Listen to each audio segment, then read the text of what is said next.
All right, before we begin the 7.6 notes, I would like to recap 7.5 because 7.6 is just a step further from 7.5.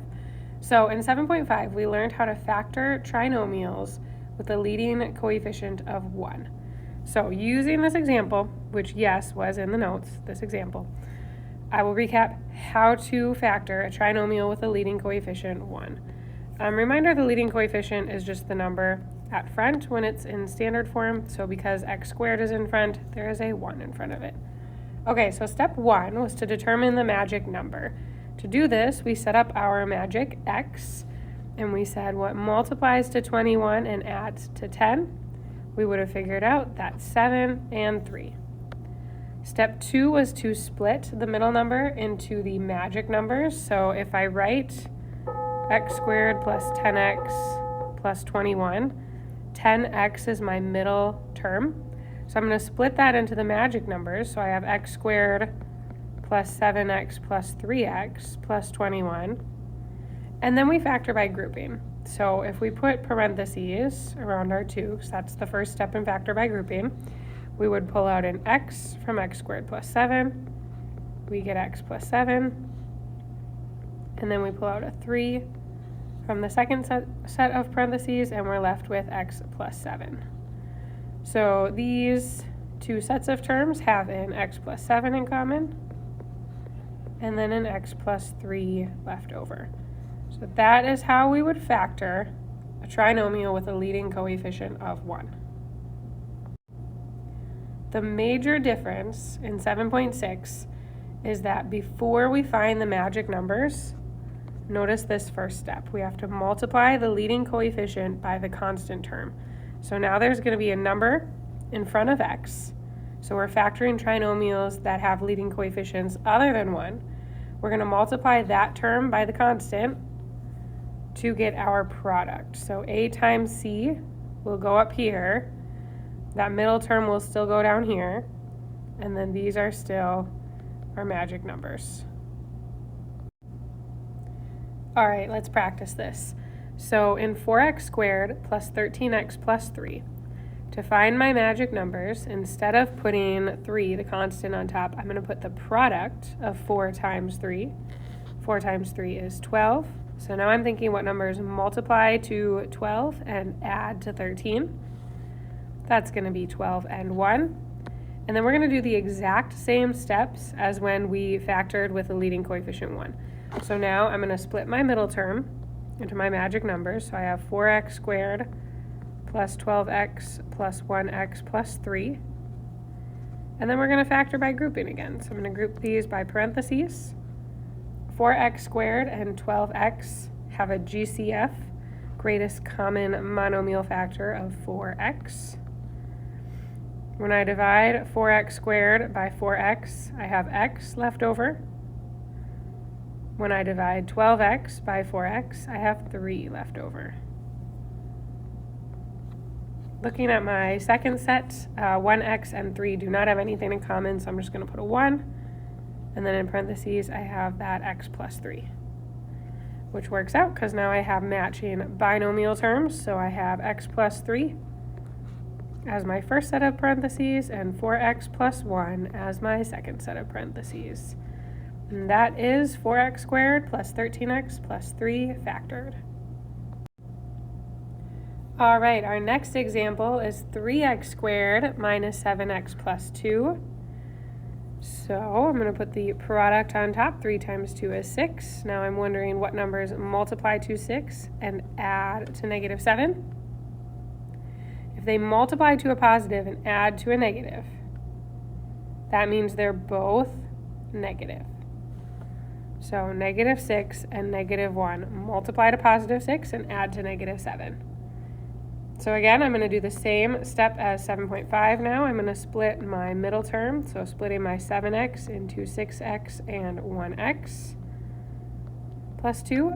It does not matter which order I have those magic numbers in, so I could write 3x squared minus 1x minus 6x plus 2. You're going to get the same answer either way, so it doesn't matter which order you put the middle numbers in. So now we're going to factor by grouping.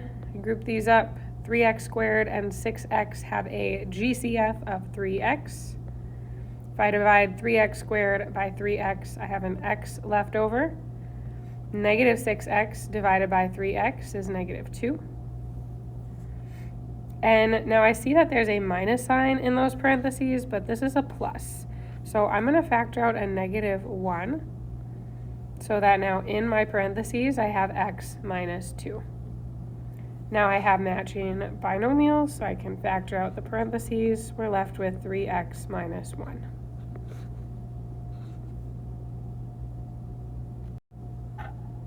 All right, now I know it probably feels like we're moving really fast because that was a lot of steps on only 2 problems. So I would encourage you to pause the video, see if you can solve example C on your own, and then play it back to see if you did it right. And if you get like halfway through, make it halfway. Pause it, and then catch up, and then try playing it again. All right, 2 times negative 7 is negative 14. So I'm wondering what numbers multiply to negative 14 and add to negative 5. That's going to be negative 7 and positive 2. I know if they multiply to a negative, that one of the factors is negative, the other is positive. So the 7 has to be the negative one because then they add to negative 5. 7 and negative 2 would add to positive 5. So that's not our magic numbers in this problem. All right, then we split our middle term, so I have 2x squared minus 7x minus 2x, no, plus 2x minus 7. I'm going to zoom in so the marker goes smaller. All right, so now we factor by grouping. 2x squared and 7x only have an x in common. So then we have 2x minus 7 in our parentheses, and then 2x and negative 7 have nothing in common. So we're going to go plus 1. And then we have 2x minus 7 again. So factor out our 2x minus 7, we get x plus 1. We would have got the exact same answer had we started with 2x squared plus 2x minus 7x minus 7. Except then we would have had 2x and 7 be our GCF. So then if we factor this by grouping, we see that we have 2x and then x plus 1 left over. And then minus 7 and x plus 1 left over. So this is just to show you that no matter what numbers you put in the middle, what order they are, you should still get the same answer. This is the exact same thing as this. That's our commutative property. The order of the factors does not matter. You will get the same product. All right, so you'll notice in this first trinomial that these are some really big coefficients. Also, 8, 56, and 48 are all divisible by 8. So to make my factoring job easier, I'm actually going to divide this whole thing by 8 first. So we're going to put 8 in front, then we have x squared. 56 divided by 8 is 7. 48 divided by 8 is 6. And now I have a trinomial with a leading coefficient 1. So we can do our magic numbers. What multiplies to 6 and adds to negative 7? Well, that's negative 6 and negative 1. So our answer would be 8, x minus 6, x minus 1.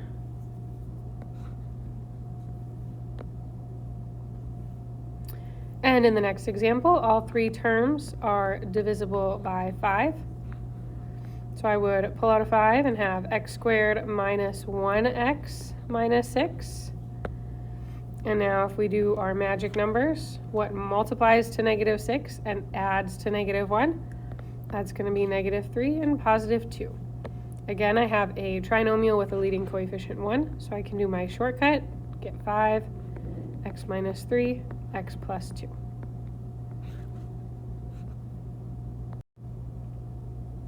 All right, here are some more examples for us to practice with.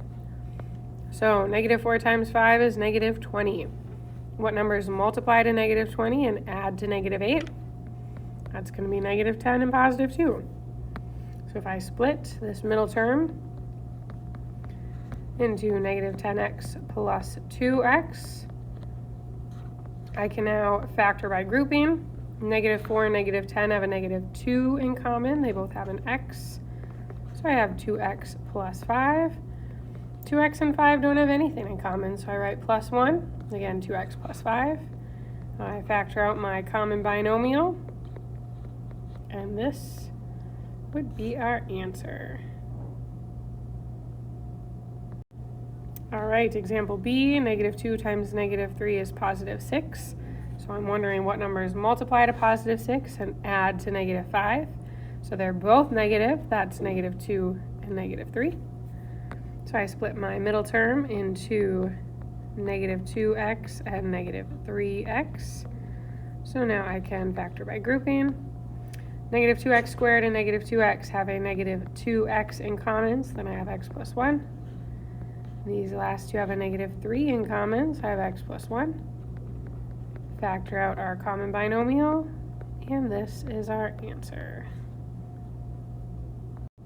And I'll zoom out on both for a minute in case you need to copy them down.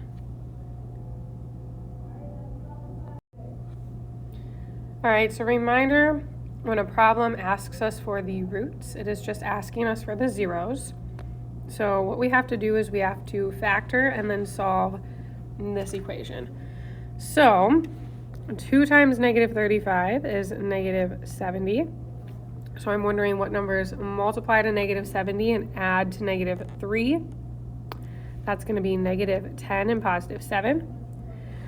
So then we factor this, 2x squared minus 10x plus 7x minus 35. 2 and 10 have a 2 in common, x minus 5. These have a 7, x minus 5. Factor out our x minus 5, we have 2x plus 7 left. Now if we're finding the roots, we're just wondering what that equals when it equals 0. So if x minus 5 is 0, then x is 5. If 2x plus 7 is 0, 2x is negative 7. So x could also be negative 7 halves. Those would be the roots of the equation, which if we check with the graph, negative 7 halves is negative 3.5, and 5 would be right there. So those are the roots of this graph.